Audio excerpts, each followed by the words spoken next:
Hi there, folks. Welcome to another episode of Michael's Backyard Marina. We are getting ready to do something crazy. Oh. Big Mo is sitting in front of my garage door. And as you can see, we threw some tools in it from out in the shop, brought it all in here. And I'm going to see how close I can get to setting that bucket onto my big welding table, because we're going to do some work on it. And what kind of work you saying? Well, I got forklift forks and a forklift bracket right there. I'm going to make an adaptation unit to go right onto this bucket so I can put forks on the front, because I want to use it for lifting logs. I want to use it for flipping up old concrete that's out there in the yard that I want to get up and turn back into dirt and then back into gravel, because the concrete is absolute garbage. No rebar in any of the concrete on the property. And we're going to demo the chicken house. So got lots of stuff to do. So in this episode, we're going to get the bucket in here, get it set up on here. I hope I can sneak it in. Let's see, I can move this table. Let me get you guys set down for a second.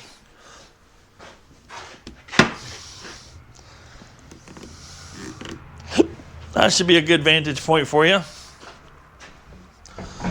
think this being about here, I can come in quite a ways though.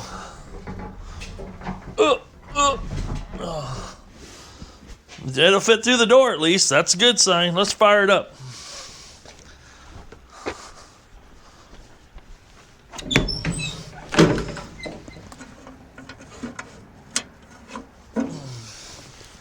Here.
The bad part is this is sitting crooked because it's crooked in my yard.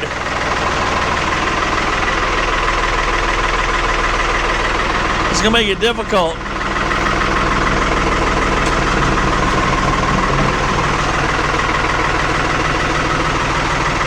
Wonder if I can back up and come at it just a little bit straighter.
we got to get around here and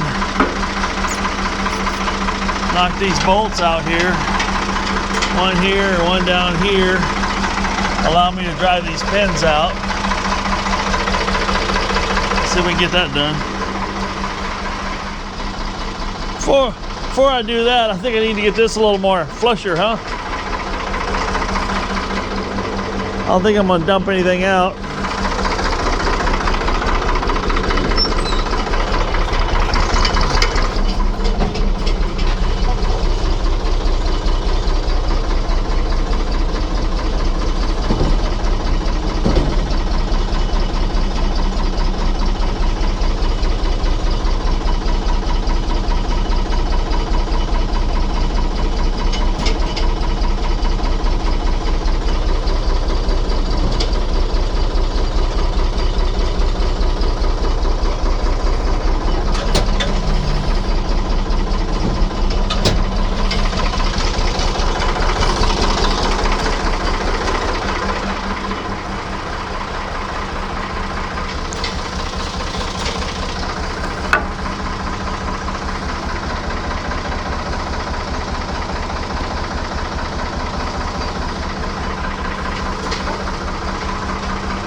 Looks like I got to get a little bit of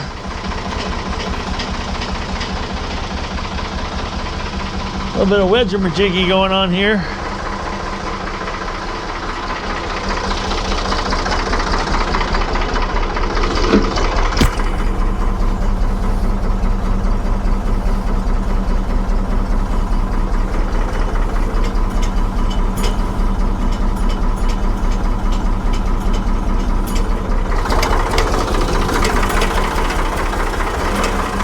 Now we'll see if we can take those out and maybe knock them out.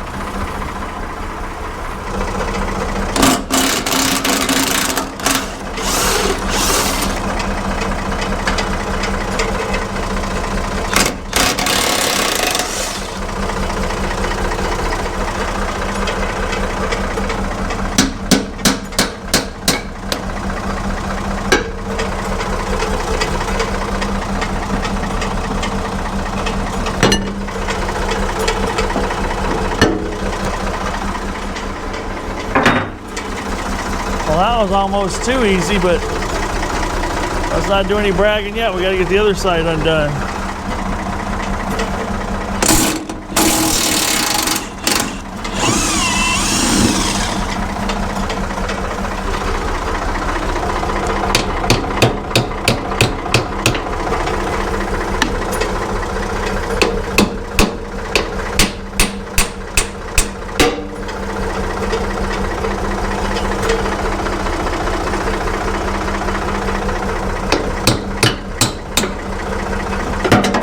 Wow.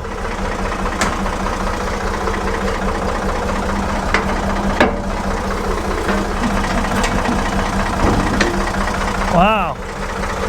That was way easier than it should have been. Don't worry, I'm not complaining. So now we have the bucket. Free. Well, that came off a lot easier than I expected. Now I had to put some 4x4s under this back wheel. And I put some 2x4s under here to kind of match the angle. Boy, I got everything just so. I bet it ain't gonna go back together quite as easy, but that's the problem for future Michael, not today Michael. Let's go park this thing back in the shed so we can work on the bucket. Oh. Now I lost a lot of ballast up front here, so I'm really curious how she's going to handle.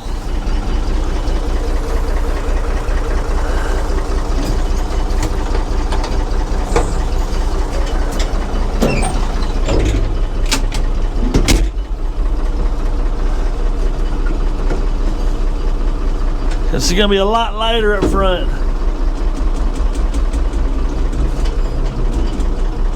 Oh boy. We may be steering with brakes here. I think I want to back.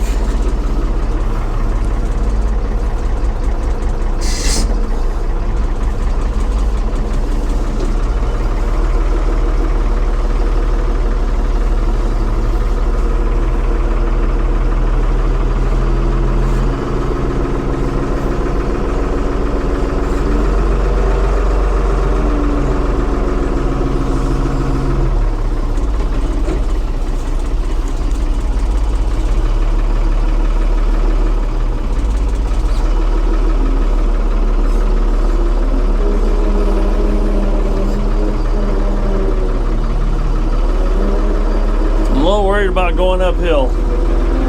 Downhill, not so much.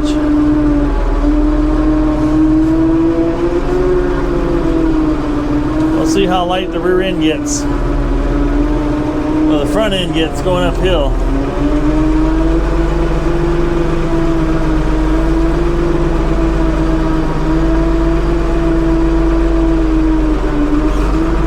It does feel like, since I put the air filter in it, that it does run just a wee bit better. It can breathe a little bit, you know. That's kind of a big deal. I wonder if I'm better off going, I'll go this way.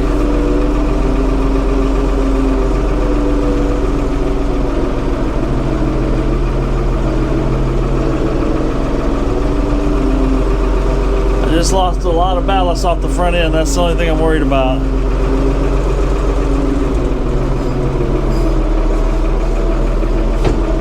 Kind of worried about going up this hill.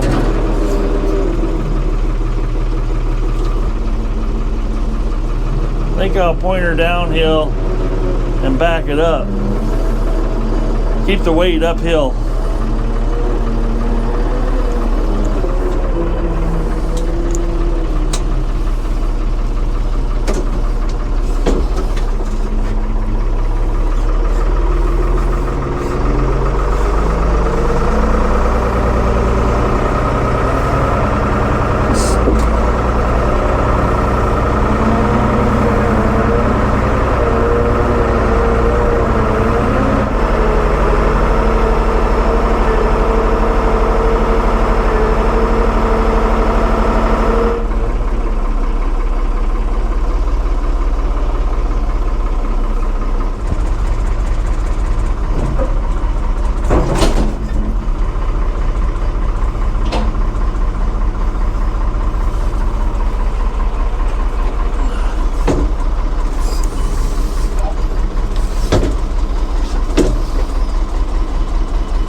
All right, folks, I'm excited. It's the next night.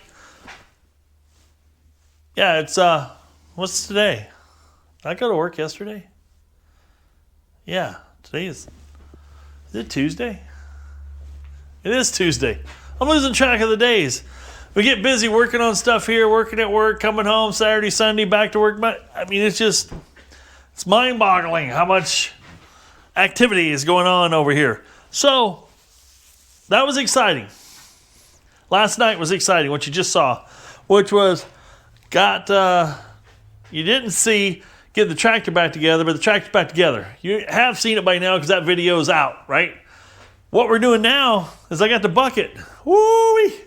And that's why I build heavy-duty stuff, because I did not have any plans of putting a Back Hoe bucket on my weld bench. But guess what? It's on it. I can grab this and move it with one hand.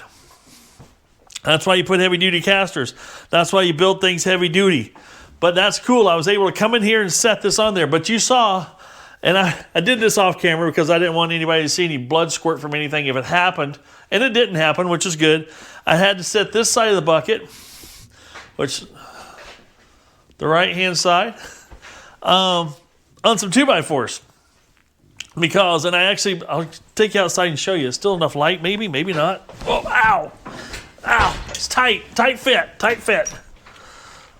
So right there is a stack of 3 4x4s that I put underneath the back wheel, and we'll talk more about these 4 spots of oil a little bit later, maybe if I remember. You guys help me remember. But I had to do that to kind of level it out, because this in my shop is what we'd call level, and out there was unlevel. So I had to ran the back tires up on something, and it still wasn't enough, so I had to put 4x4s here. The nice thing is you saw the pins came out relatively easy.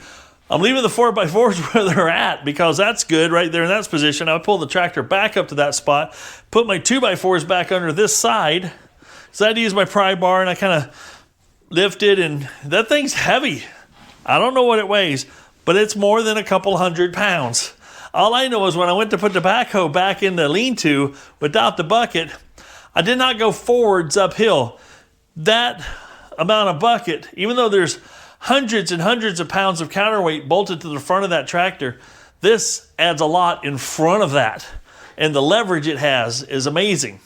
Because I backed up the hill instead of pulled up the hill, because I didn't want the thing to go wheeling up on me. So we got to park back out in the lean-to while we got this in here. Now, I alluded to it, I think. Maybe I didn't. I'm trying to remember. We're putting forks right here. I got 2 42-inch. I think they were 42-inch. That's what they were advertised at. I got a 42-inch fork checker here. Official gauge of the U.S. Olympics. Nope. Let's see, what kind of lengthy. I'm just going to kind of hook that down there. 42 inches. Boom. So that's enough to get through and pick up just about every 4-foot pallet on planet Earth that is loaded, balanced. Let me tell you a story about how I got these forks. I drove a little over an hour away to Moline, Illinois. Facebook Marketplace. Been looking for forks because I knew after I got this, and that I wanted to be able to pick up pallets. If I ever had something delivered on a truck that needed to be lifted off the back of the truck, I wanted a way to do that. And I don't have a quick detach on this tractor. Maybe a future project, quick detach like the Bobcat, the skid steers have. Convert this over to quick detach. Opens up a world of possibilities of things you can put on the front of things, right? Currently, I'm not there yet. We gotta take some baby steps here. So economical baby steps, as it were.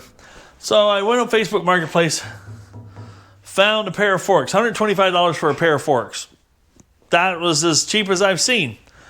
And they aren't bent, they're not destroyed. They even still have the little locking thing, so it gets into a detent and stays there. So the forks don't go crazy on you and slide off the end and do weird things. Good, right? Cool. $125. And I get there, and he has 2 pair. And they're not identical, but they are. One, the angles are just a little different between the two, not by much. But there's 2 pair. So I walked in, and it was one of those buildings that has, it's like those suites, industrial suites, where you see this whole row of buildings where it says a door, garage door, so people could rent them out and do business, do whatever they want in them. Anyway, I went in there, and he had those 2, and I'm like, cool. Pulled the cash out, handed them both. And I look around there, and I'm like, there's all kinds of, let's call it, man garage sale going on there. And I'm not taking anything away from lady garage sales. There's ladies that like this stuff too. Don't get me wrong. Don't fire up the keyboard yet. But I said, so what's all this all about? He goes, well, I think, if I remember what he said right, his brother-in-law, him, and some other relation there were moving. They're all relocating, and they pulled all their stuff together to unload it, to get rid of their junk, as it were, which is other people's treasures, like me. And he goes, I said, can I look around for a bit? He goes, sure, look around for a bit, no problem. So I looked around, and I'm walking around, and he's like, hey, you got a couple of forklifts in that you need these forks for? And I said, nope, no forklift. I said, I want to put forks on my backhoe. And he's like, oh, then you need this. music started playing in my ears. You need this, right? Well, guess what? This is what it is. Let me see if I can. I'm going to set you guys over here and pick it up for a second. Well, I'll set you down here so I can pick it up and then show you it. So this is your normal. It's not light. But this would normally be. Oh, come on. Let me do this. Oh, come on.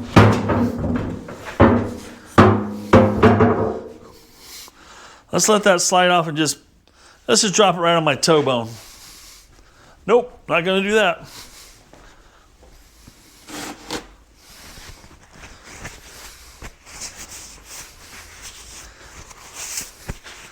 So if you guys don't recognize what that is what you'd have on your forklift. These notches, and the center notch is what this is.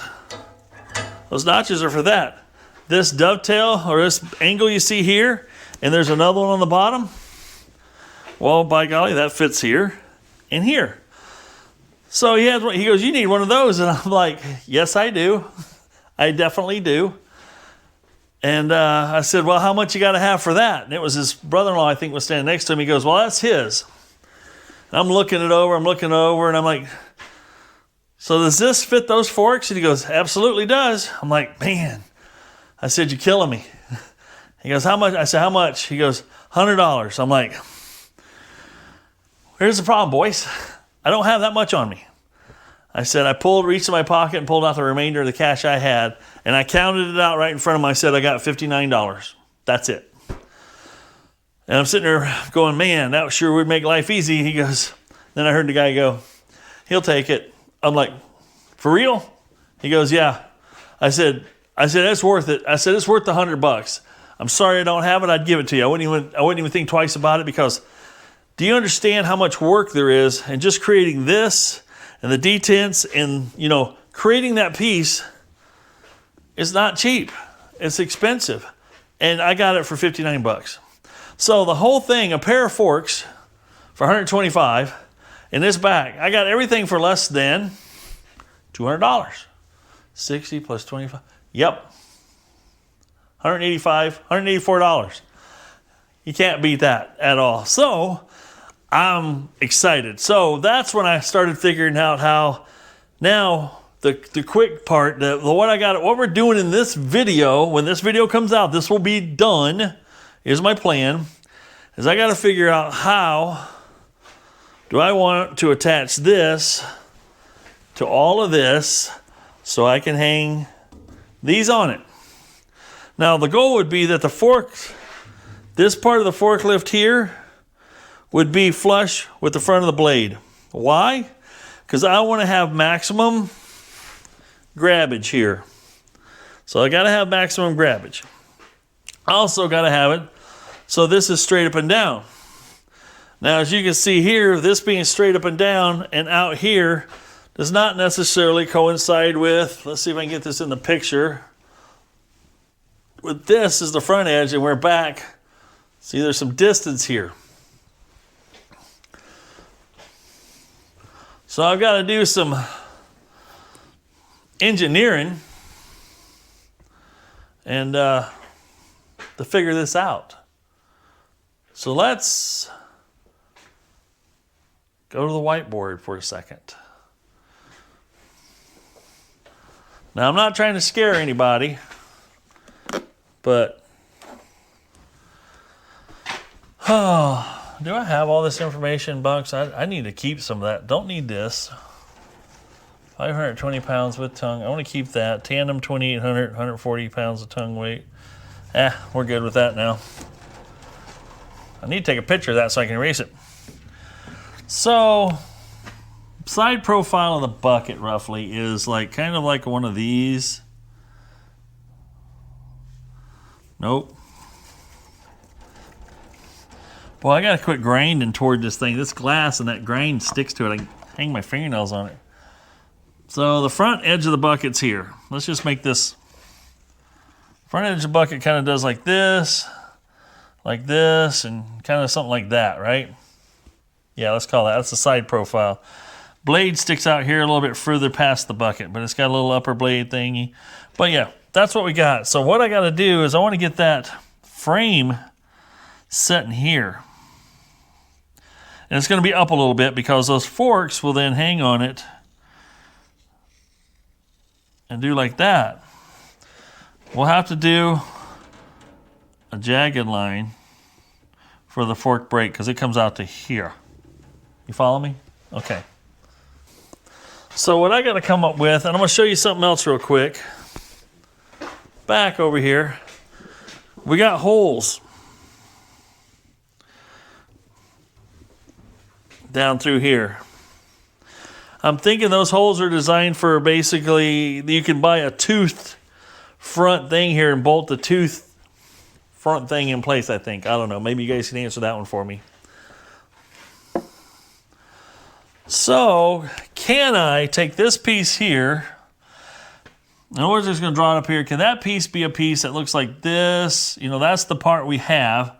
Can I put a bar, somehow fasten a bar to the bottom of it? That's going to space it up a little bit with some pinholes that would go down into here and stick through the bottom just a touch. You know, that's fairly thick. That's probably what? It's over 1/2 inch thick. So let's just say that that 1/2 inch thickness helps make this thing, makes that pin flush to the bottom plate, right? If I do that, that's going to lock in the bottom. Bottom can't go anywhere. Now I got to stabilize the top. So I'm trying to figure how much distance I got to cover. Let's just say if I had something that went up to the top here, that was, so when you lifted with the forks, it would pull on this, which would give it its strength. And then if you went to tilt down a little bit with a little pressure, it would try to compress that. And then we have something up here with a pin, so we can do a quick connect, disconnect type of thing. Yeah. And then do we have the option by doing that? No, maybe, no. How do I have it? So on the side, so let's say, oh, this is, so you guys are following, you're seeing the thought process happening right before your very eyes. And so what if we had this thing come up here and it had a hole on the side? And then this came down, did something like this, so that this thing could actually, could it pivot? Can it pivot? Well, it's not going to pivot if that's in there. That's a problem. My thought was that I could have holes to choose from, so I could actually tilt this one way or the other. Say if I wanted something when it was all the way down, this was in the tilted back position, or when I was scooping, and you see what I'm saying? Because I want to be able to, it'd be nice to be able to go down. Well, forklifts, I want to go in flat as much as possible. I could tilt down, get under something, and then tilt back. And as I tilt back, like say I'm hauling a log. You see what I'm going with here? I can pick up a log. So that's some of the thought processes I'm going through here as to how I want to fabricate this. And I do have some heavy duty bar stock out back that I've had for a couple of years, maybe longer now, that might facilitate this happening. And the other thing I just noticed while we were talking is there's some threaded holes here. And those are fine thread. And they go relatively deep. So, and then also, but it also has this here. That is, you know, can hang on it. You can set a bar in there and hang this on a bar. So say for instance, if you were to set this on a bar, the pins could come out the bottom into here, and then it sets on this at the same time, but then you pin it, so whatever's sticking up here, a pin could come through here, right? And hold that there. Have a little flippy lock pin here. This is where I'm at. This is what I'm thinking of.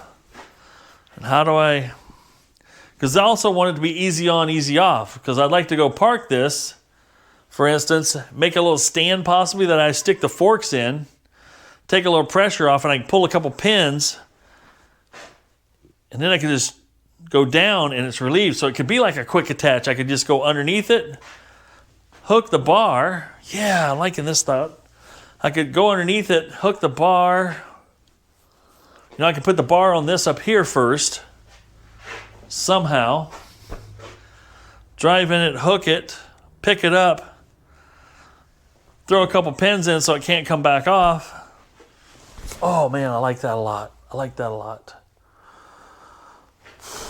What do you guys think I should do? I'm gonna have to start mocking some stuff up. I'm gonna get the forks.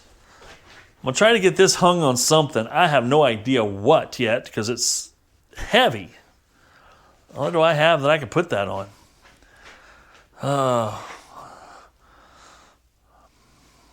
We gotta do some thinking here. Could I grab something on the front of my bench here, hang that off of it, then slide the forks in? I want to make sure the forks fit. They said they did, but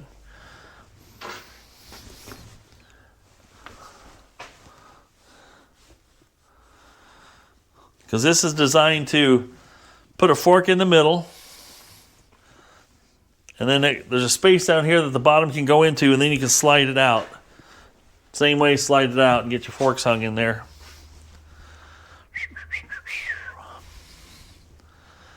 And I want to go get the bar stock, but it's long. I could clamp on either side here and hang that there and get some stuff going. Because I kind of want to get a measurement from the bottom of the fork to here to make sure I'm up. Because ideally the fork would almost meet it at the same time. But I also want a little space there as well so that the forks can slide back and forth easy as well. Just a ½ inch is all I'd need. Because the bottom, well, there's a place that's got a place where you can bolt stuff here if you wanted to, which is going to hold it up high enough. Golly. Sometimes the toughest part of a project is making that first cut. Now, I don't have to cut anything here. And let's say the other goal is when this isn't on here, it doesn't interfere with any of the bucket capacity, space, hanging up on stuff, collecting dirt or mud, that it's still just as cleanable as it is right now. With the exception of maybe putting, and that's solid steel there. Well, that sounds hollow though. It's not. That's solid. But putting a hole through there so I can put a bar in there and pin it. Don't want to end up with so when you're all said and done, you don't end up with 40 pin points. And it's okay if the thing's a little rattly. That's not a big deal. Rattling things don't bother me. It's the things that break that bothers me. No, this definitely helps a lot. But how do I incorporate it? You know, it'd be one of those things if it was taller, and how can I make it taller? How do I put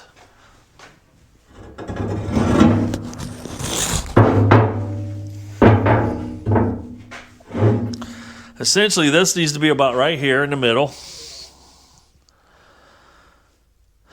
And probably about that high up.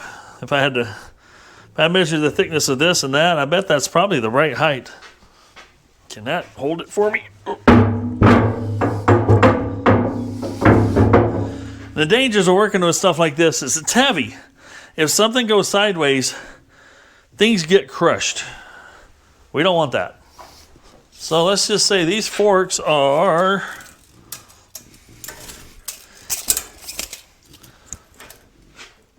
inch and 3/4 thick. Well, that's 2 1/4.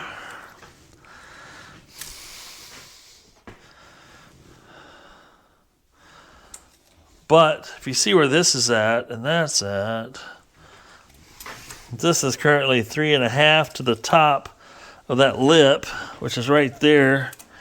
So that's got to go up even higher. Higher. Yep, that's got to go higher. About from there to there with a higherness. Yep, that's a word because I was able to pronounce it. So just for fun, let's find to go from here to there, or here to there. Talking about another 1.5 inches.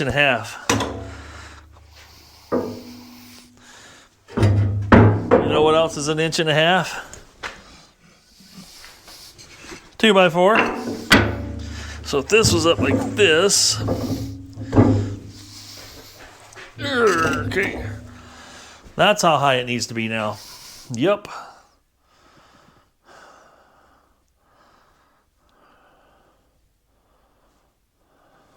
Now I'm not opposed to taking something from here to here, that bar we talked about, because right now if I had that just like that, and I had another bar that bolted through here and had pins that went all the way down to here into these holes. How many holes can I catch if I'm in the center? How wide is this thing? Let's see here. The opening is, survey says. Any guesses to how wide this bucket is? It's 1 inch shy of 7 feet. It's 83 inches wide. So let's find center down here. That's what we're going to be playing off of, right?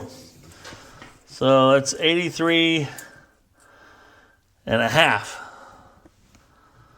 It's 41 3/4, right? Center. So I'll just make a mark here, 41 3/4.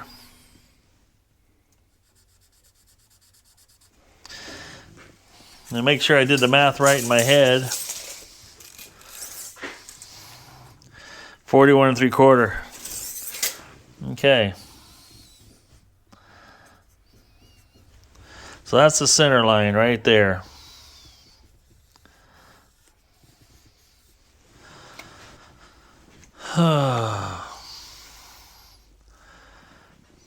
So I'm going to need a piece of something to take me from here down to the bottom.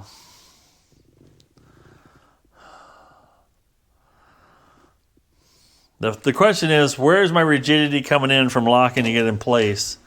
Is it going to come from a bar that goes from here to here that's welded? Nope, because I don't want to weld in here.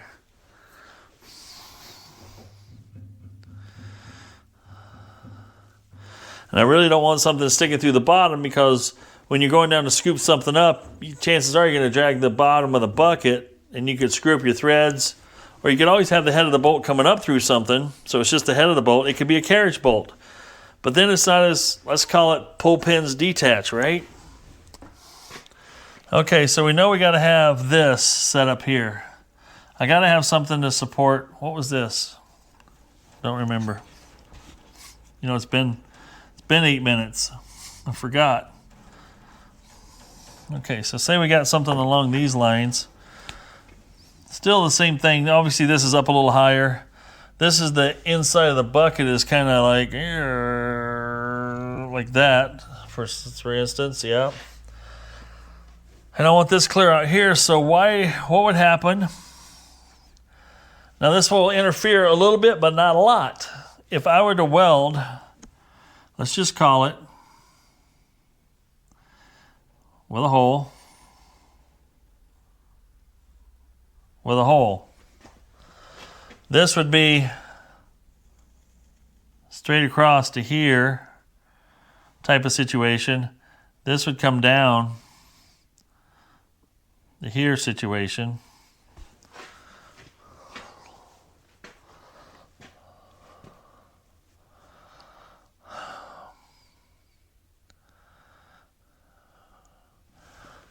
Quite frankly, I would probably take this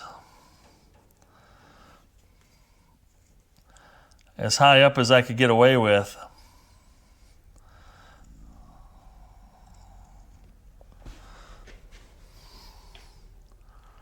Because in order for this to lift straight up, this would have to go up, but it can't go up because it's going to be going back. And this is not going to let it go forward or back because this is going to stabilize this piece.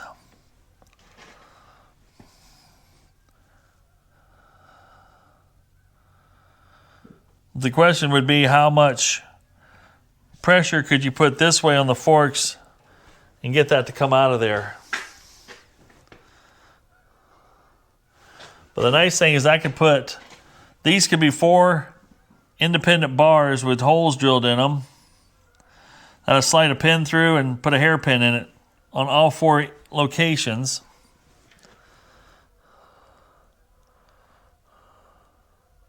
Or does this become one piece? And I could weld a brace in here of some sort that keeps this triangle tight. So this triangle can't do this. It can't do this already because in order for this to go up, that would have to come out. In order for this to go out, that would have to be crushed in. But that way I could pull 1, 2, 3, 4 pins. This whole apparatus comes off.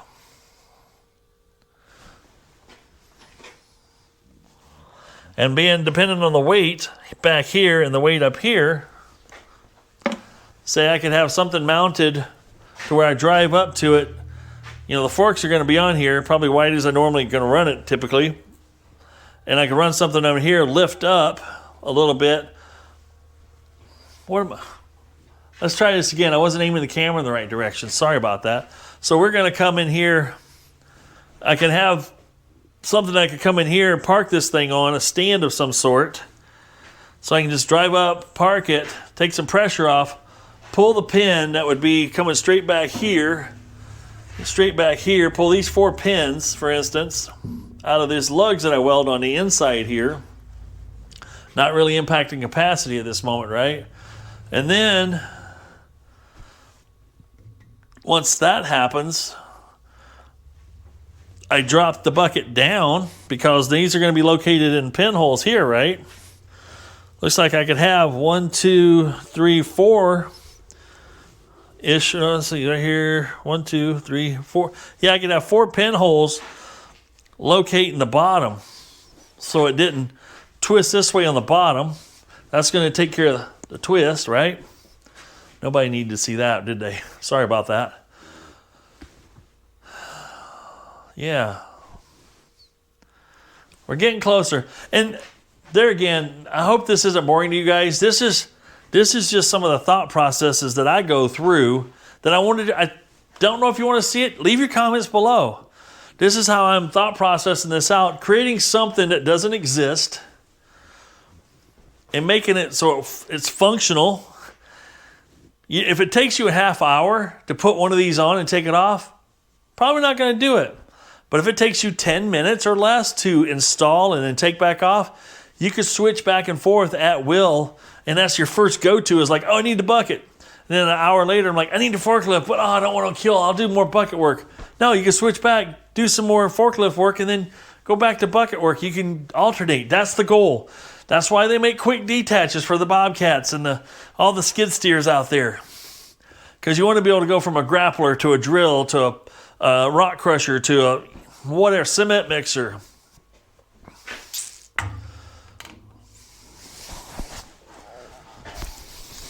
I don't know what to do with my hands. I'm digging on that. I think I got some bar that's heavy enough to do it. The other question is how heavy duty of pins do I want? Which I'm thinking are going to be 1/2 inch should have a lot of shear strength. You think about your trailer hitch pull, there's a 1/2 inch there. Now, there's another thought. How much receiver hitch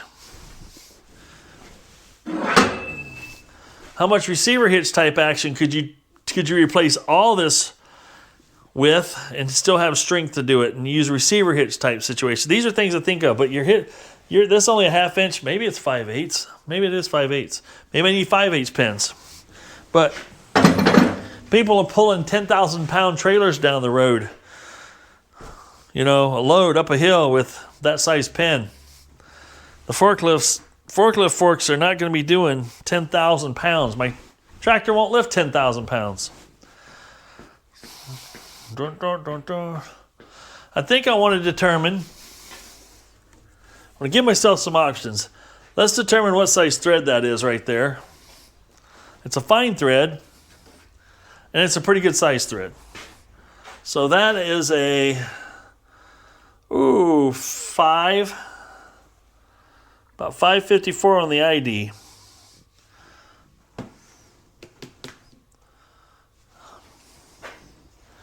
Which would make an OD of, I'm guessing, around 5/8. Yeah. So that's a 5/8 18. It's a fine thread.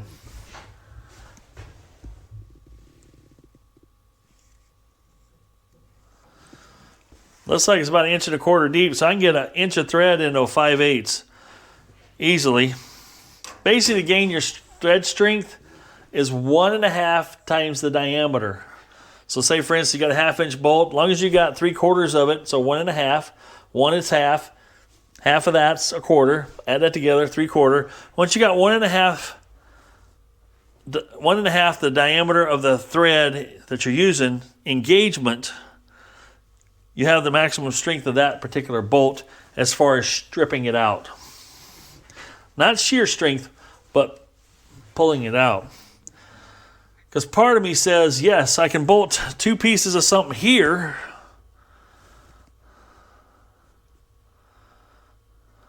Yep. And that way I can drill holes in it without modifying this at all. And then put my shear pin up here, up above it. I can bolt a strap here.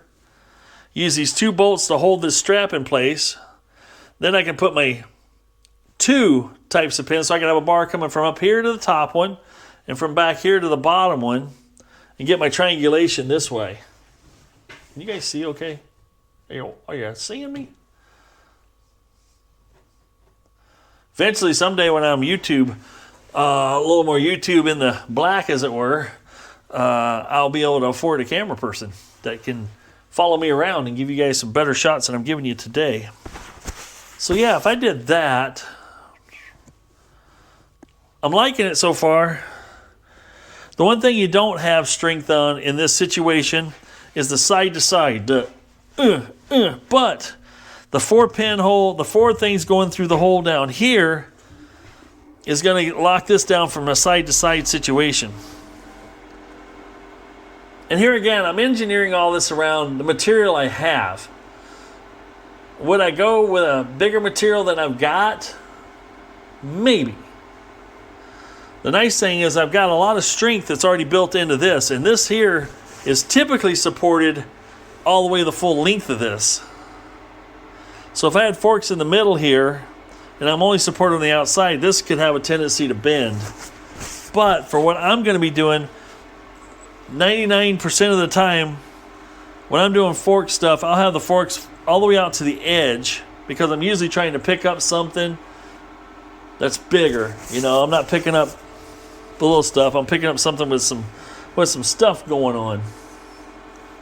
Now the other part of me says I'd like to have this thing back further in the bucket, so when I picked up a log and rolled it back, that it would hit here. But I could always do something on here to clamp something onto these to facilitate that, because I want to get maximum fork depth, fourth reach. Yep. Oh. So sometimes the hour I give myself to do stuff, I'm trying to get it. Like I said, I follow what I preach. I try to get an hour a day. Last night I had in 4 hours. No. 2.5, 3 hours, I think, to put the tractor back together and then bring this in here. And then just every night I make some progress. So tonight was putting some tools away that I had out there in the lean-to that I brought in with the bucket. And then tonight's doing some engineering. And now whatever I'm doing down here that's going to be jacked up this high has got to also have some strength.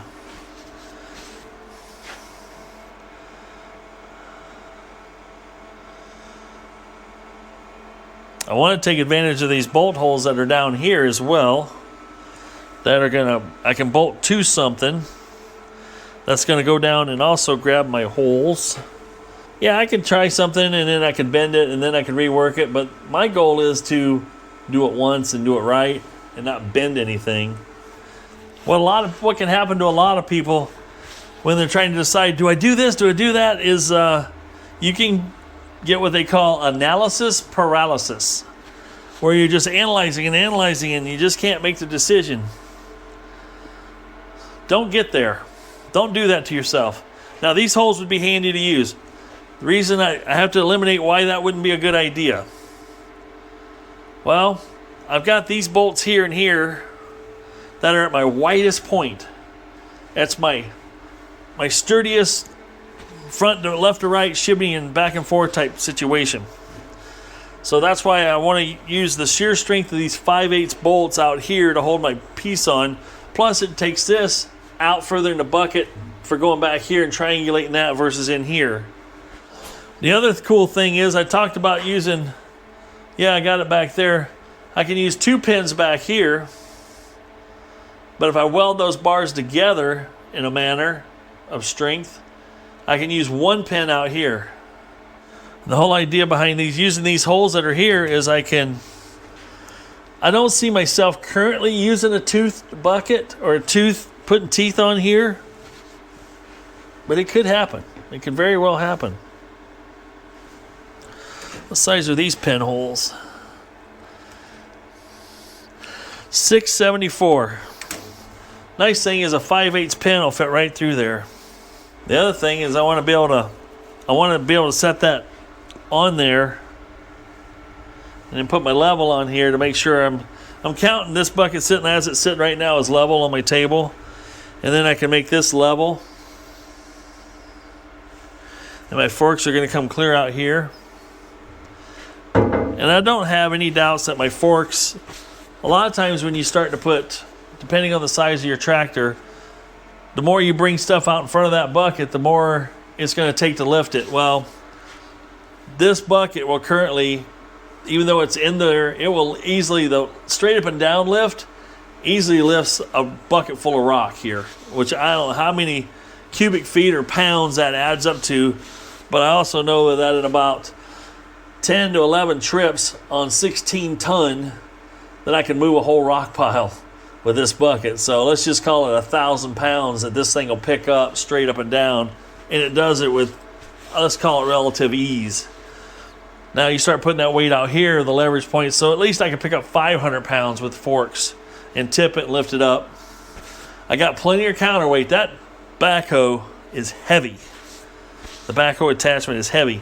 And I'll tell you how heavy it is because they say in the owner's manual that if you pull that Back Hoe off and you still want to use this side of the tractor with the bucket, they show 4,000 pounds. There's 4 1,000 pound weights that you're supposed to bolt onto the back of that tractor to counteract the Back Hoe, just so you still have the same lifting capacity on the front. So put that all in perspective. That's why that thing weighs over 11,000 pounds as it sits. And there's hundreds and hundreds of pounds of weight on the front of the tractor without this bucket, just to give it some stability. Well, this ain't coming out for a video, won't be out for a little while, and by the time you see it, it'll be in the past of what you, and I'm trying to stay ahead of things, right? So it is my special one day of the year. How do I want to spend it? This is part of it, doing this. But also, I can run to the store, pick me up some more hardware that's going to get me through this, and then as I start cutting and drilling and doing whatnots, I can start putting things in place, tack welding it in place, tack welding it together, because everything's going to be on here intact for sure. So I can easily pop it loose, but I can get a feel for if it's going to work. And then with the glue welder, the wire glue, the metal welder. Yeah, that's it, the metal welder. Metal glue. There you go. Hot metal glue gun. That's what I should start calling it. Hot metal glue gun. I like that. I can start putting it back together, or make it permanent. But I'm excited about this project. I was glad I focused. I had to get the trailer out of my way and at a good stopping point. That was strange. I said, get to a good stopping point. Okay, I got to turn voice activation off or deactivation because I said STOPPING POINT. Yep. And the camera shuts off, stops recording. I can't say that either. I need to turn that voice. How come it won't automatically record? Start recording. Well, there you go. It works. I say GoPro start recording. Well, if you say START space RECORDING, you say that 2 times in a row, it goes, and then it doesn't go. I got to choose my words wisely. I'm shutting her up and down. Actually, I don't mind it because I can be over here and not. Oh my goodness. The struggles and the joy is real, folks. Okay. I need 1, 2, 3, 4, 5, 6 pins.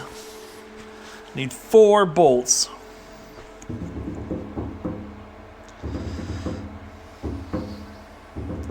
These are going to be grade 8 bolts. I want the shear strength and the tensile strength. The other nice thing about me cutting, not having to reach straight across to this, because I was thinking about putting a bar all the way across from here to there. Well, then you got this much unsupported that can bend in and out and flex. And then you need a way to tie it back to here so you can avoid that flex. I think by not going here and there, just straight here in a triangle, it's just a cleaner look, I think. Not that I'm looking for a cleaner look. So this rag right here, so it'd be the same spot right here, is where the back mounts are for the bucket mounts on the arms, loader arms. So that's kind of nice because I'm going to be welding and attaching in here real close to that point. So I'm gaining that strength as well. So I need those amount of pins, those amount of bolts. I need something 5/8 round bar stock that'll come through here. And quite frankly, I'm okay if this bar stock actually sticks through a little ways on the bottom here. Because eventually if I use it a lot and scrape it on the concrete, it's just going to grind it off flush to the bottom. I probably wish I didn't, but it's easy enough to grind it off flush. Excuse me. Grind it off flush if I need to. I probably haven't told you guys the reason this is so important to get on here. It's going to help me out a lot. I've got a building I want to demo on the property that's got a lot of sheet metal on the roof. And it's an old hog house, low profile hog house. It's not very tall. So I can get these forks underneath the sheet metal and just, lift it up off of there so I can salvage the sheet metal in order to, it's not salvageable to reuse, but I can scrap it. And then I can also use it. I got a lot of concrete out here I want to eventually lift up the chicken house, or it used to be a hog house, and we used it for a chicken house for several years. The concrete, I want to lift all that up into pieces and be able to flip it and lift it and possibly either move it with the bucket or move it with the forklifts. Either or, but I can at least get underneath it and pick it up easier. This bucket, not having teeth, you can't do that as easy. The other thing I need is I'm going to be cutting out a lot of trees. And I'll be logging out the logs of the trees, and this is going to help me move those logs around easier. So there's 3 separate jobs that this is going to be handy for. That's why it's so important. I want to get it done. And those 3 jobs are also, let's just call them winter jobs, because the other job I'm doing with this thing, which I've alluded to, which is the pond, I haven't shown you any details on that yet because that story is still developing. Well, for those of you who don't like me talking, you got a belly full of it this go round so far. The other thing I wanted to tell you about, I mentioned the oil stains out there on the front of the drive. Well, when I was setting this in here last night, I was parked, and then I moved ahead and I parked it again when I was taking the pins out. And turns out that the hydraulic steering cylinders, it's only hydraulic steering. There is no rack and pinion or anything. It's just 2 cylinders working together, right? With I'm guessing a proportional directional valve of some sort. That's what was leaking. So as soon as I get this done and back on the tractor, those cylinders are going to come off, and we'll bring them back in here, and we will rebuild them. We've got a place that sells, they actually rebuild hydraulic cylinders too. It might be a situation, once I get it apart, I might be going, am I over my head? Rarely. But I might just have them do it. But also, I want the experience of doing... I've rebuilt cylinders in the past, I'm saying. It's not difficult, but sometimes having the right tools helps a lot, and I may not have all the right tools, and let's be honest, if I don't have them, I'll probably get them, because there's a lot of hydraulic work on that tractor. Whether it's this Back Hoe, or another Back Hoe, or any other kind of hydraulics, it's just nice to have. Alright, we're going to run and surprise my wife and tell her I want to go somewhere. She's always up for a trip to town. And we'll go from there. GoPro, stop recording.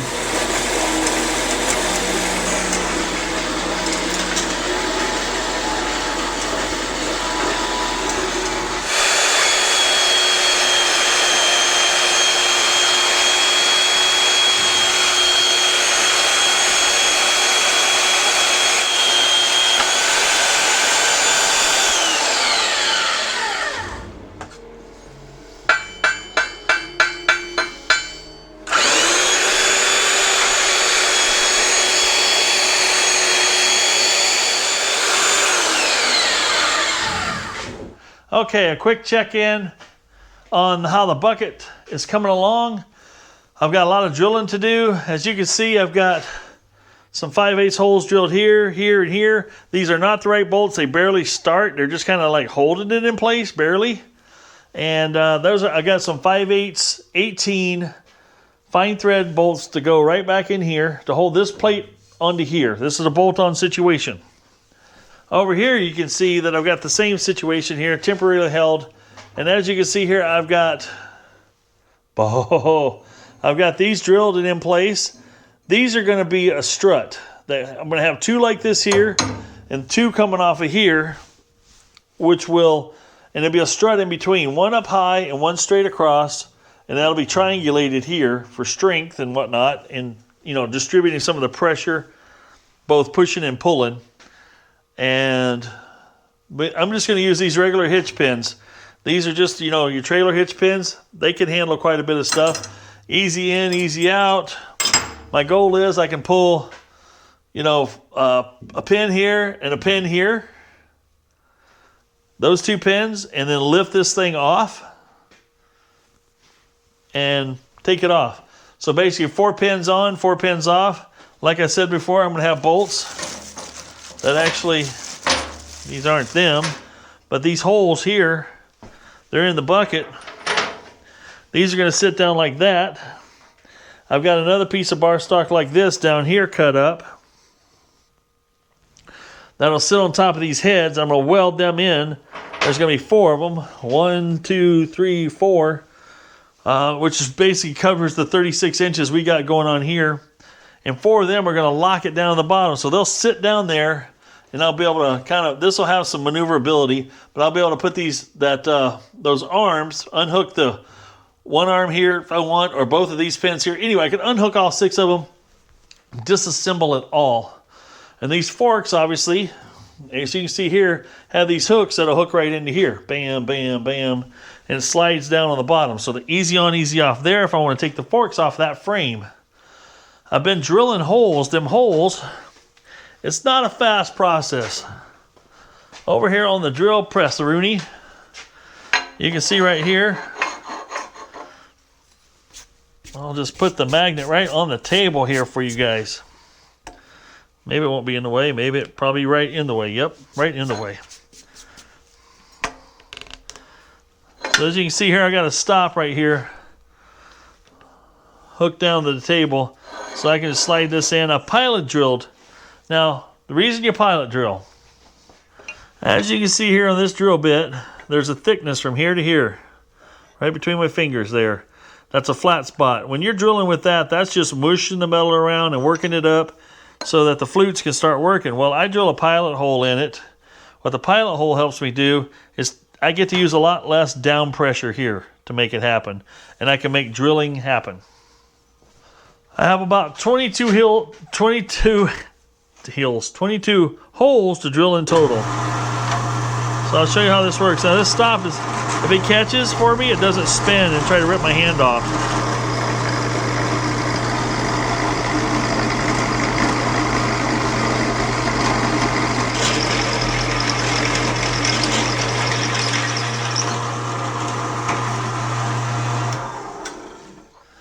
The hole drilled, I take my countersink here and just put me a little chamfer on each side.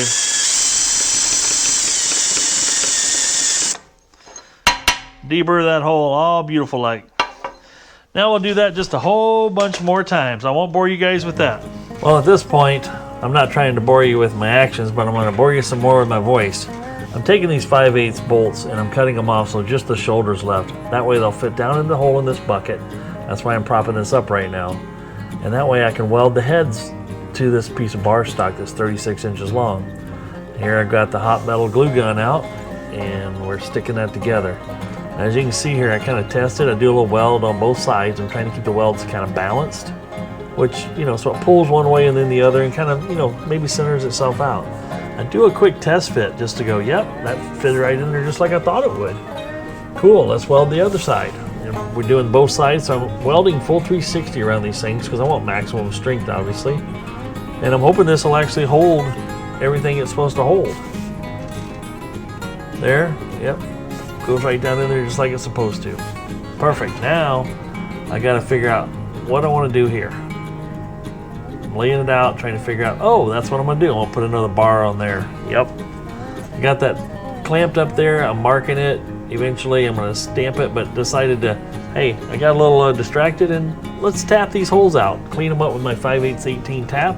So all the bolts go in, I blow them out, run the tap in there, run it in and out a few times with the impact, and then, you know, do the same thing to the other side. Just so when I'm ready to bolt the sidebars on, there we have it, right? What's he gonna do now? Oh, he ran that one in. Punch, punch, snap, punch, punch, punch, punch. Now we just put 4 holes in there. I'll disappear and I'll go drill these in and I'll be right back just that fast. Now I'm bolting those in. As you can see, I put washers on it at first and then realized, washers were a bad idea. So then I pulled the washers back off. That's after I impacted them down once. I'm looking at things going, man, it should be nice those washers are out of the way. So I took them out of the way. Why not? This allowed it to sit down where I wanted to. I could get the proper overlap that I was desiring. And then when I welded it in place, everything worked out just really, really well. Now I'm getting really close now. I got my scissor clamps on there. That's actually holding it up. So everything's just supported right now by the pins welding on the bottom. And I shook it a few times. I don't know why. Maybe I was trying to get some money out of it. Now what you're seeing here is I'm trying to get it squared up. I'm gonna put this little piece of angle iron up top and tack weld it in place. Whoops, dropped it, didn't work the first time. Gun stuck, try it one more time. So tackety tack tack, and we got this thing locked in place and I shake it, yep, it seems pretty solid. So let's go ahead and stick these bolts in. I drilled these holes, as I say in the video later on, or maybe early on, I can't remember. I laid them out and drilled them by hand, right to the size. Almost dropped the camera. Here we go, let's put the other side on. And you can see all that gray, silvery, never sees on there, because I want to be able to get these out later. That's the game plan here. Put the other strut pieces up on top, kind of, you know, tighten it down a little bit, kind of pointing in the direction I want it. These forks are not light. Just for fun, I stuck this one on there just to see how things are going to look, to kind of mock it up. Sweet. Hi there, folks. Welcome back. Wait a minute, you never left. I'm back, right? Okay. That was why does that keep falling off? Make me super glue you on, because that won't fit in the charging case in. Sorry, had a little sound thing going on there. Okay, well, I think we got it fixed. I hope we're good. It was weird. In the last video I had on this channel, will this be the next one out? Nope. This is going to be 2 weeks from. So a couple weeks ago, so I'm going to talk like we're in present time. A couple weeks ago, which was just last Sunday for me recording this right now, some of you guys had a video that you said that the sound cut out partway through. and it was kind of weird. Well, what was weird is I checked it on several devices and the sound was fine.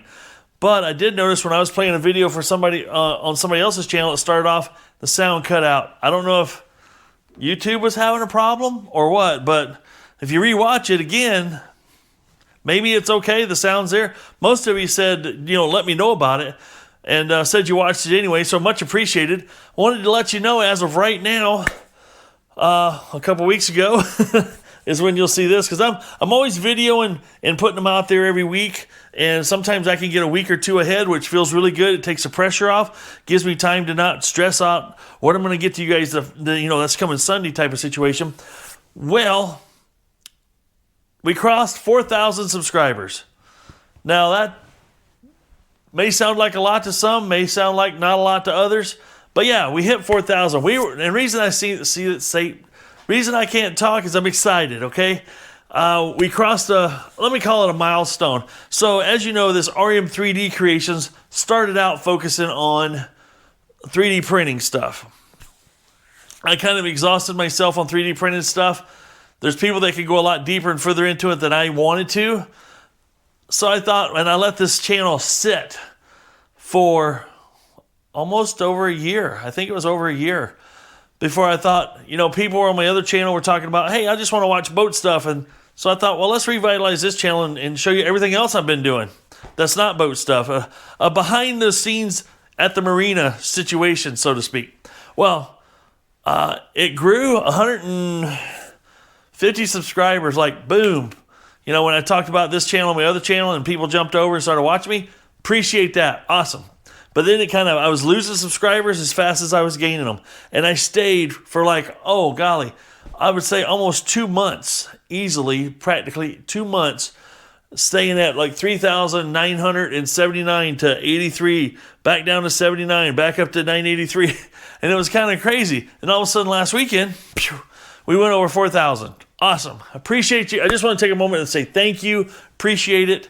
And I'm going to continue to bring you content as good as I can possibly muster. So, thanks for watching that time lapse. I'm getting ready to pull this. This magnet is stuck on here really good. And I'm going to show you what it's stuck to. Dun, dun, dun. Got one fork hanging on here. This is, I think, going to work really, really well. I've got a tack weld here and a tack weld here and over here. And that's pretty much what's holding this in place. Besides, as you saw, we welded the 4 lugs down here. Basically, those are just bolts. Let me grab one. Do I still have one that isn't welded to something? I do. So as you saw, they were a little bit longer bolts than this, so it had a little longer shoulder. I sawed these off right here, right? And made those go down in the holes. Well, the whole idea behind that is that this will, if I pick up on this, see that? Depending on where I pick it up at. The whole idea behind this is I'm making it a quick detach. As quick a detach as one fella can do it without an actual detach kit, quick detach kit. So let's go over here and I'm going to show you some of the stuff I'm doing. This is how I'm hooking it up to the bucket. This could be one of these here that we drilled. And there's going to be another one down here.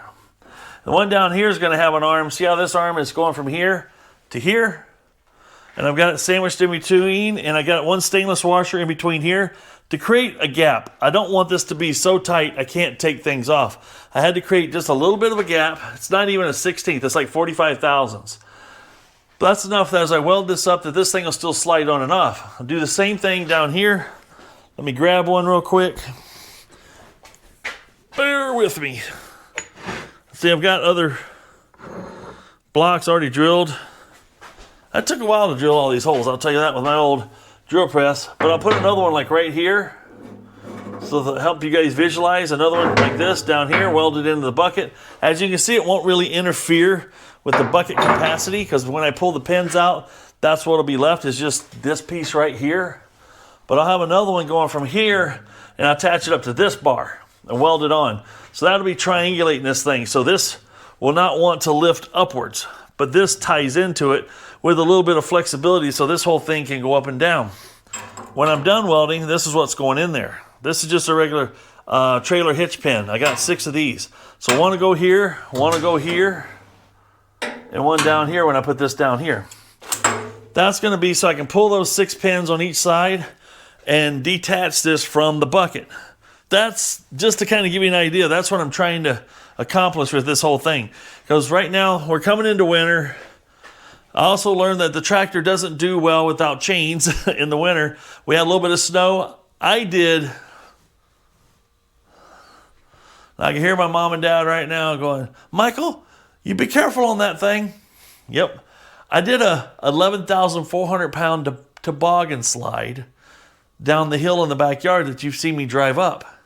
When I drive up it, it's steep enough when I drive up it, the front tires get a little light. And I sometimes have to do a little brake steering to keep going straight up the hill. That's how light it gets, because there again, the rear end of this Back Hoe is very heavy. I hope you enjoyed the time lapse. I've been playing around, and like I did with the trailer, playing around with, first time doing it, time lapse with some voiceover and a little low music in the background, you know, to keep the ears entertained, to keep the eyes entertained, to keep the background, you know. This is all for your guys' entertainment and education. Because you might see this and go, well, that's not that hard to do. That's just a little, it's not hard to do. None of this is extremely hard. It's got to put the time and effort in it, because I drilled a lot of holes. I think it was over 26 holes maybe total of these 5/8 holes.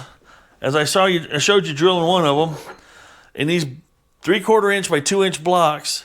And by golly, with this drill press that I have no idea how long, and it's an old Guardian Power 16 speed heavy duty drill press. And yeah, the belt slips every now and then. Then the advantage it has, and there's all the chips I made doing that. The advantage that has to one degree is it won't rip your arm off. It's not so powerful that it won't rip your arm off. But also, if I had one that was powerful enough to hurt you, I'd also be clamping and holding things down a little differently as well. So, hey, the heater kicking on. Sweet. So with that in mind, catching you up on where we're at here, we're going to dive back in a little bit here and get some more. I got to get welds on all this stuff, tack that in place, and once I got it all welded together, I can pull the washers out, and I got to do another one over here, and then I got to do the bottom one. And once that's all welded, it's pretty much done. The cool part now is these forks, because I was able to obtain a regular forklift frame here, this here will slide back and forth, and up top I've got these notches that it locks into. And currently it will not lift off. You pick up, it catches here like it's supposed to, you know, with this lip like this one has, it catches down here. Does everything it's supposed to do. That's the beauty of me being able to obtain this. That's why this is a real money and time saver, because to recreate something like this would have taken me a lot more hours.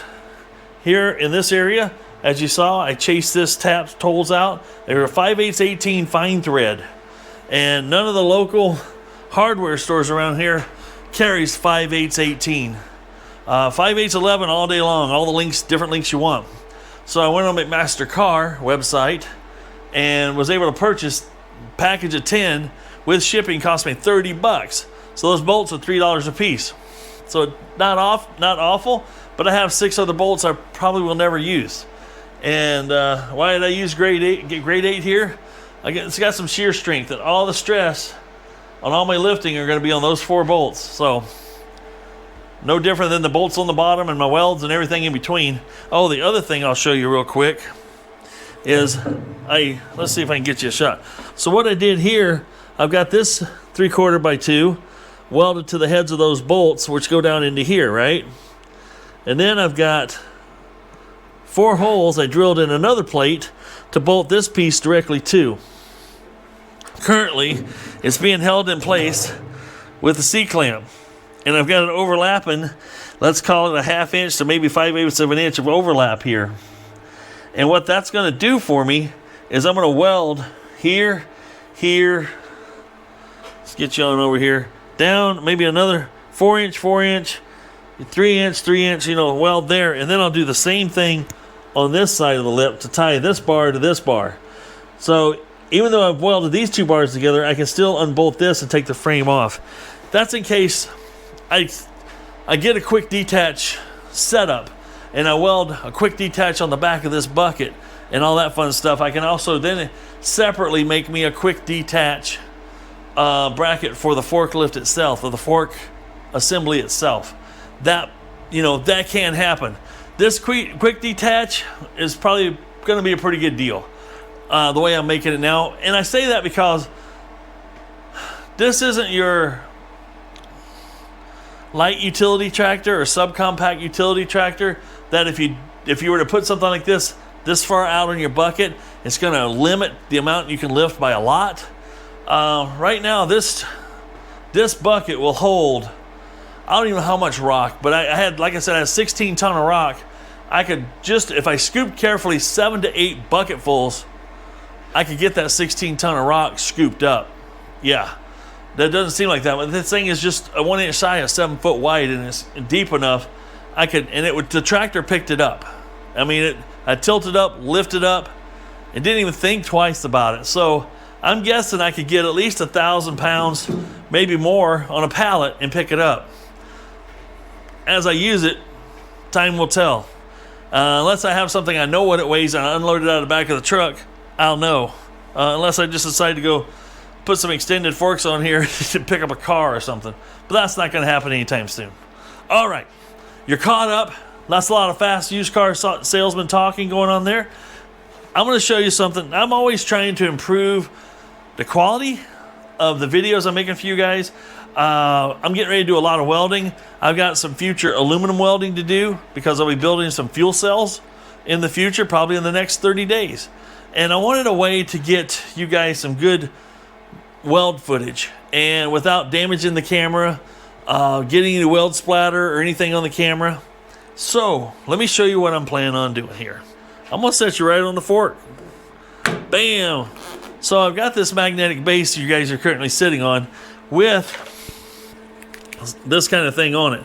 Now, this may not be what you want to see, but I'm sharing it anyway because it might spark some ideas from other people. You can use this for multiple things. This is a GoPro kit that you normally slide this thing into, and this has a clamp, so you can clamp it onto things. Well, this is a sturdy clamp. And if you want this, I'll leave a link in the description below if I remember to do it. If I forget, don't forget to comment and like and let me know I forgot to do this. So my thoughts are, I got this cool clamp, right? Well, this is designed to clamp onto stuff. I'm gonna reverse engines on it because I bought another magnet which allows me to unscrew this or this on, this is a molded piece. Somehow I'm going to figure out how to upside down this world around it. Putting the magnet here. Oh yeah, that's what I was going to do. I can still put the magnet on the bottom end. I can still put the clamp on the top end. Nope, that's the opposite of what I need done. We're going to figure it out, I promise, because this clips in here like that. But I want this to be like this. Because I bought a number 9, Hobart number 9 welding lens and a splatter protection replacement piece for it. Well, the goal is to take this welding lens and do like this. And once I can do that, I can put this right in front of the camera. Boop. And then you guys can look through here and see exactly what I'm seeing while I'm welding. Thought it'd be a cool thing to see. And I can add that into future videos, you know, because some of the welds, you guys, you know, I'm not a professional welder. I've only been doing it for over, wow, 38 years. Yep, still young at heart. We're good, we're good. 38 years of welding and not certified, but possibly you could consider me certifiable. All right, well, let me figure out how to do this because this magnet has a hole in it and plenty of holding power, it looks like. And this part, how do I want to do this? How do I get this to happen? How do I get this on this end? I will share that magnet sticks good. I will share one more thing that I did do.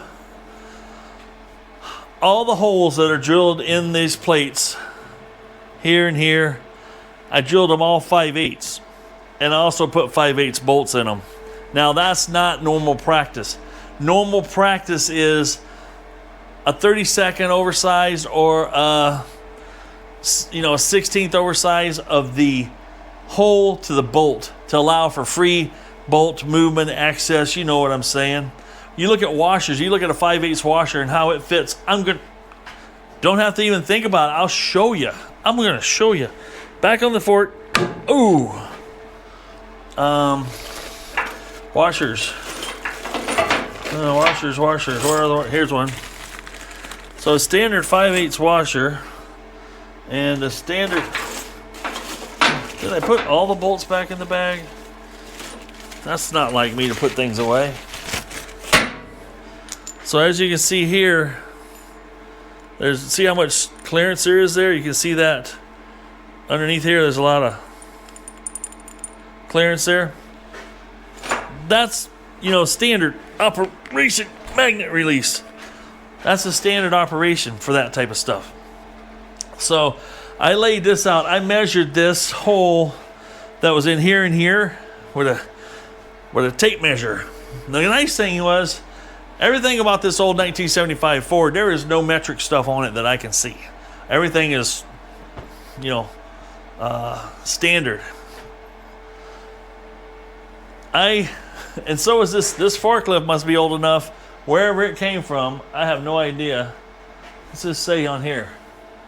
CAS Cascade. Sound it out. You can say it once you sound it out. Cascade. Well, when I measured here with the tape measure, and just kind of oh, that's 12 3/4. I assumed it was a whole number, because when you engineer something and you've got the opportunity to put something that far apart and you got this much material to work with, why would you make it, this is 12.75 in decimal form. Why would you make it 12.932 or anything weird, So I pulled it 12 3/4.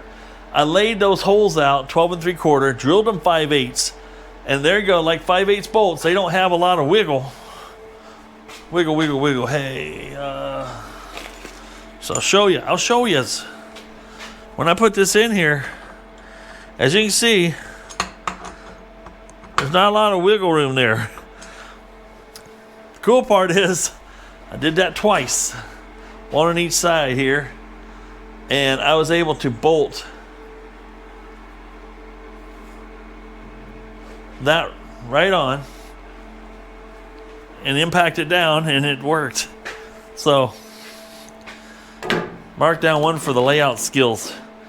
Your boy's got a special set of skills. Okay, we got to drill this hole in here. I don't know. How did I get never sees on my hands? Oh, I put never sees on those bolts that I put in the side of the bracket there. So now, look at that, just that fast. Bada boom, bada bing.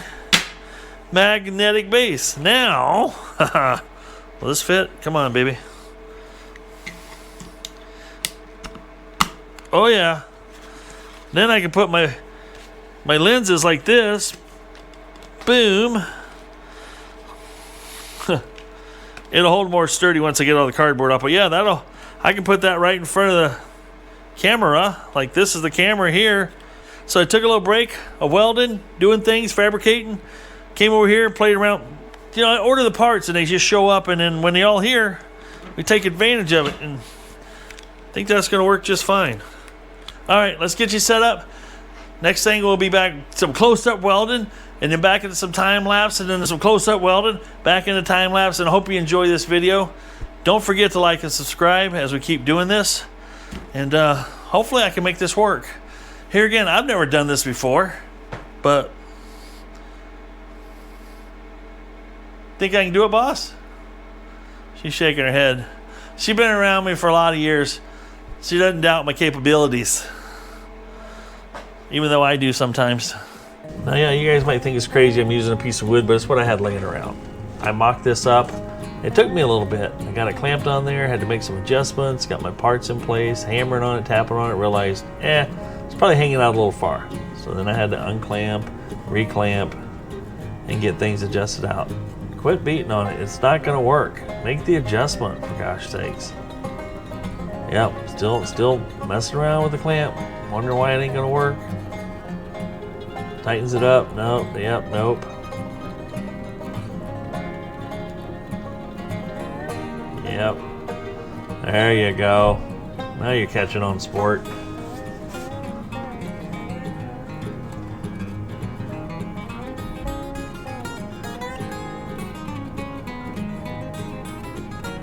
Now this is one of those things that if I had to do it all over again, I obviously could do it faster. But you know, the first time through, you're sitting there trying to process how you want to process this thing. How do you want to make it? And as I shared in the beginning of the video, a lot of my thought processes, how I came about what I'm doing. Nice thing, when you tack weld that close to the wood, it smells like you got a wood burning shop, which is kind of neat. Same way here, kind of test fitting and putting things in place, tightening it up, tapping around with the hammer. Get things, you know, this is just a good eyeball job here, folks. These two pieces are not interchangeable from side to side. They are going to be on the side that they're on. That's all there is to it. Some of you might have some comments about my vertical down welding. I can lay a pretty nice tight bead in there going vertical down. People will argue the fact that a stronger bead's going vertical up. I've never had one of mine break. I've been doing this type of welding for a lot of years, so I kind of like it. I kind of like how it looks. I kind of like how easy it is to weld. Now let's get that out of the way and get this other side done. Same as the second side. First side, second side. You know what I'm talking about.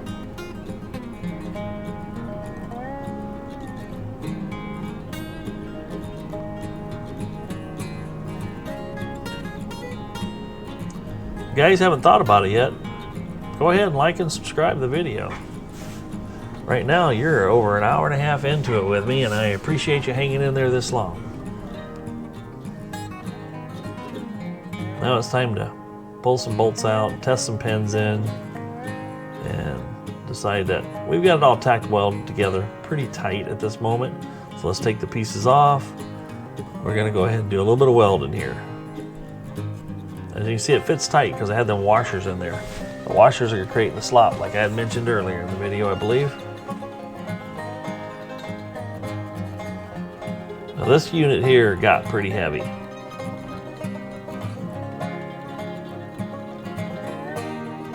So, there you go, I did a little time lapse on the weld. This is trying out that weld lens thing that we created. I was pretty happy with how that turned out. You can actually see pretty good. I'll have another section in here that will be, you'll have sound and normal speed. And here I like to do a nice back and forth bead here. I'm trying to tie a wide bead in, get a lot of burn in on both pieces of metal. And this is how I do it. So you can see what I'm doing in slow motion there. So, now to weld the rest of it up, I'm kind of taking the sander and the wire wheel and cleaning off some of the rust and some dirt. And we'll just fill in there. As you can see there was a little bit of gap there I had to fill in there. This bucket wasn't perfectly flat. That's all there is to it. As you can see, it's got some age, and it's got a few war wounds on it. That gives it character. Don't you think?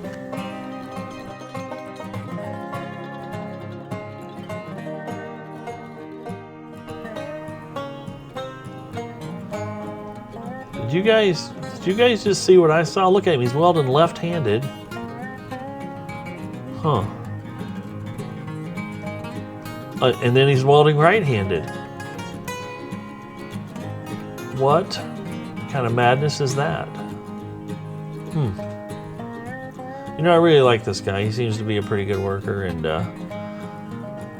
he's always teaching me something. Now we're putting a little, that's actually New Holland yellow. Okay, when I left the shop last night, there was a smoky, painty haze. And just going to give you a quick shot of how that turned out. Man, this is just the back side of this. We haven't welded the front side because I just sprayed it where it laid it, you know? And I'm pretty happy with the results so far. I know that after laying all this weld on here that things may move around a little bit. So my expectations are that I'll be putting things back in place and then running a drill bit through all 3 holes just to make sure the alignments are there. The other thing I'm going to be doing is, as you saw, I had the bolts. Where's my things? Oh yeah, I had my bolts here. Oh, loud noises. Take a look at that weld. Ooh. Now I'm going to wire wheel it.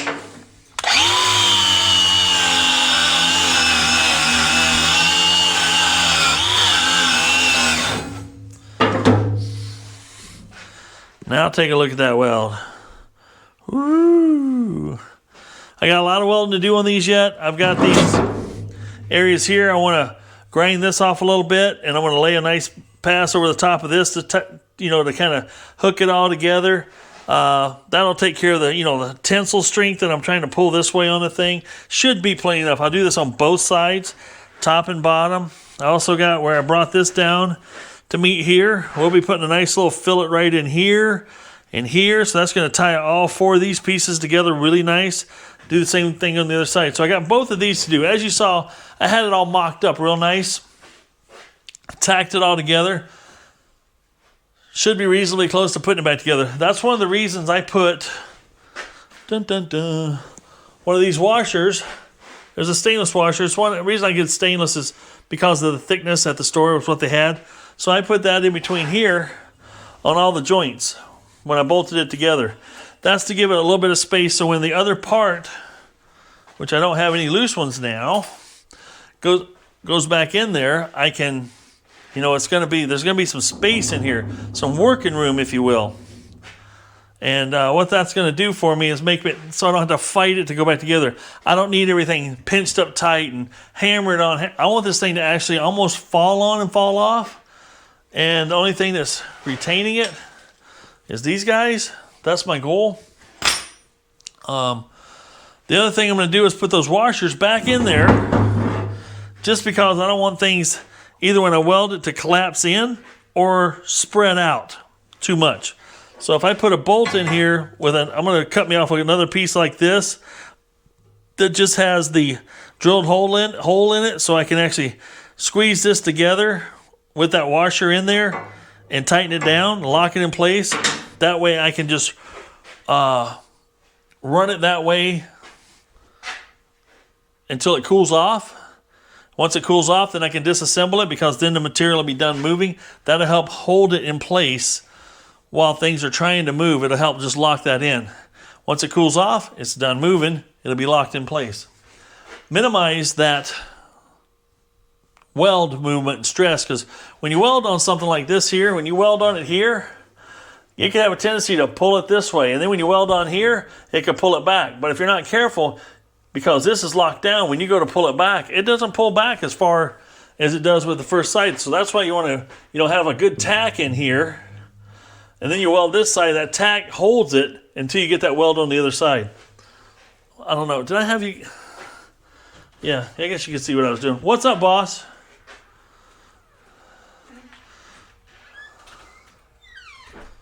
You're on camera right now. Whoa. Smiling and waving at the camera? I think we have a future superstar here. So I got about another hour welding to do on these chunks here and there, that one and this one. And then I got to flip this one over, do some wire wheeling. Now, I'm only painting, this is, guys, I'm not trying to do a perfect paint job here, obviously. This stuff here already has paint on it, so I wasn't worried about overspray or getting paint on it. My raw metal, that's this hot rolled, I just wanted to get that protected. And be honest with you, the hot rolled is already protected pretty well. For that to rust and do any damage to it would take decades, literally decades, before it became something that was a problem. But putting paint on it just keeps the rust at bay, and so when I'm taking this thing on and off periodically, I'm not grabbing hands full of rust or, creating a hotbed of tetanus, as it were. All right, we're going to put you back on the laps, and the voiceover, some guy that does my voiceover for me, will be probably talking you through a few things, making a few cracks about me. I don't know why he's that way, but he is. And we'll see you in a minute. We'll keep seeing you. What am I saying? I don't know. All right, a lot of work to do. Now we're doing a little cleaning up here, and as you guys can see up on my TV, you know, I like to watch a lot of the same things you guys watch. You know, I always watch Vice Grip Garage, Junkyard Digs, it's just the screen right there, Puddin's Fab Shop. You know, I just like watching people that do and create things for nothing, you know, or make things, bring things back to life. A little more cleaning up, a little more sanding, trying to knock some of that hot rolled finish off here and there so I get a good burn in with my weld. There he is. Look at him welding so fast. So here I put a piece of metal in between the two ears to keep it from collapsing together too much, and then, you know, I take and knock it out of there when I'm done. And it actually gave me the gap I needed when it was all said and done. It didn't let it collapse too much, so I can still straddle my pieces on the bucket and the pieces on the fork box mount, whatever you want to call that thing. I don't even know what the proper term is, honestly. What in prison cap, where is he wearing now? Yes, he bought himself some welding caps. Well, you know, the old hair on top of the head ain't as thick as it used to be. And when those weld splatters land on top of your head, they go straight to the old scalp now. So this definitely makes it a lot more comfortable to weld. I bought me a dozen of them that are patriotic. Stars and stripes, flags, you know, stuff like that. Where did he get that Big Bird shirt from? Kind of matches the paint almost. Yeah. Well, I find out that a sweatshirt on helps me keep the weld splatter off of me. I don't have a welding coat. Maybe one day I'll buy one, or sleeves. Where'd his coat? Where'd the yellow go? Oh, maybe it's the next day. Paint's dry. I did run the drill through all these holes just to kind of make sure they're lined up. Eventually I'll probably get a 32nd over reamer and ream all these holes with 32nd over just to create a little more slop. It did go together pretty snug. Let's wait for the big reveal. Here it comes. Don't blink.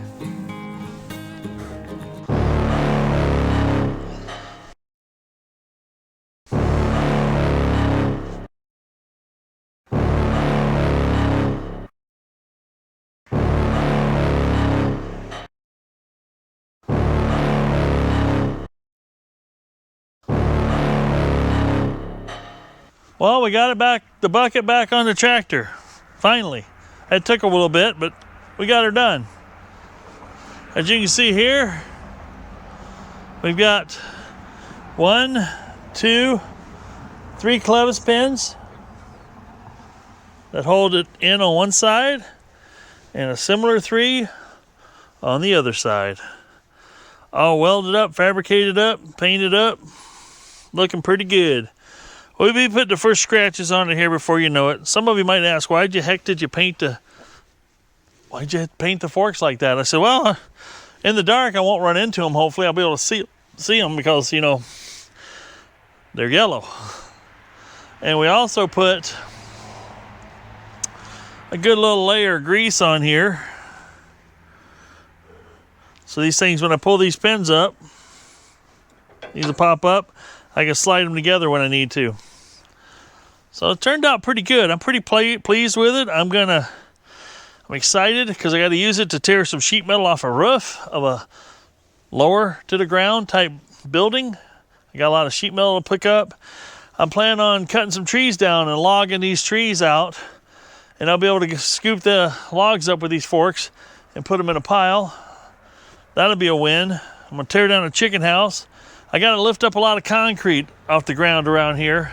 I got a lot of concrete that doesn't have rebar in it, and it needs to go. Plus, I want to do a lot of dirt work in that area, so the concrete's got to go. So yeah, that was a lot of work, and I put quite a few 1-hour days into it. Okay, we probably have, I don't know, 20 to 25 hours in this total.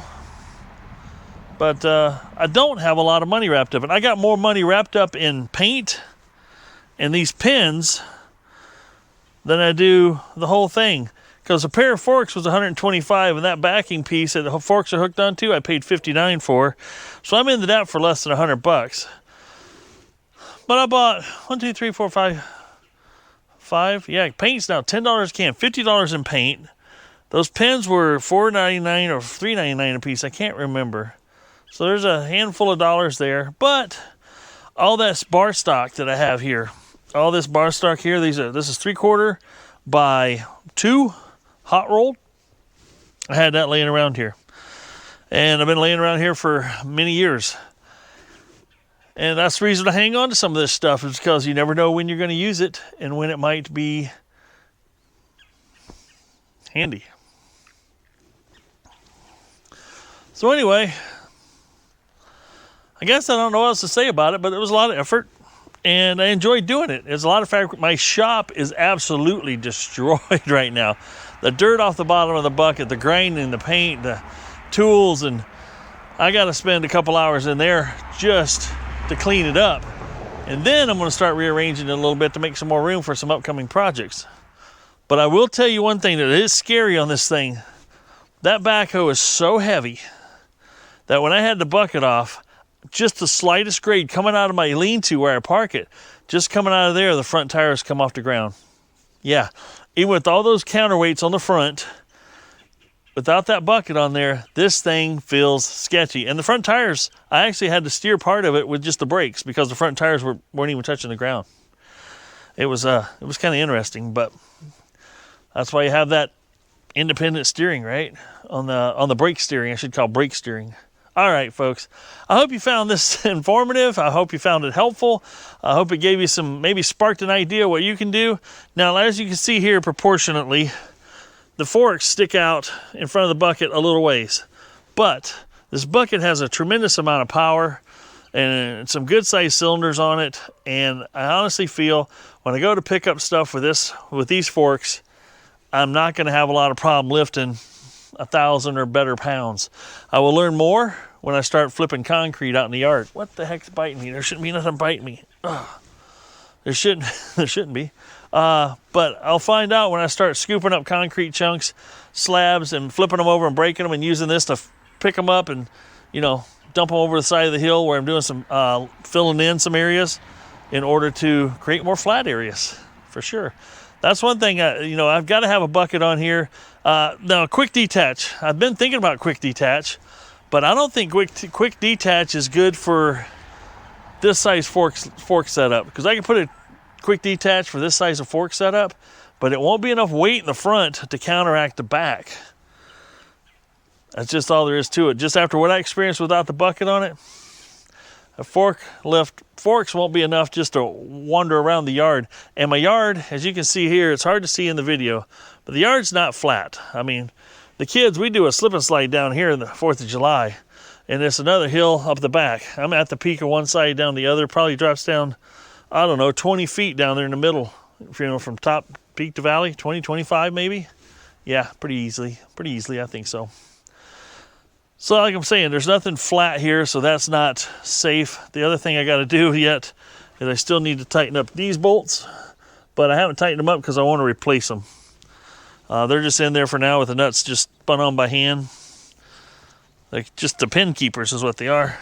Well, this is Michael saying, if it ain't broke, fix it till it is. We'll see you on the next video. Take care, folks.